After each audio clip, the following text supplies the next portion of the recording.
இது பெண்களின் மாதவிடாய் பிரச்சனைகளுக்கு சிறந்த தீர்வை கொடுக்கக்கூடியது. இப்போ நம்ம பார்த்துட்ருக்கிறது குப்பைக்கீரை. இது நல்ல பசியை தூண்டும், அதே மாதிரி பால் சுரப்பை அதிகரிக்கும், தாய்மார்களுக்கு ரொம்ப ரொம்ப நல்லது. இது முடக்கத்தான் கீரை.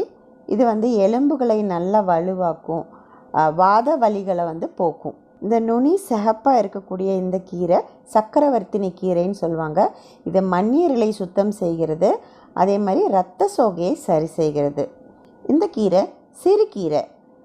இது கண் பார்வை திறனை அதிகரிக்கக்கூடியது. இப்போ நம்ம பார்த்துட்ருக்கிற இந்த கீரையை காணாவாழைக்கீரைன்னு சொல்லுவாங்க.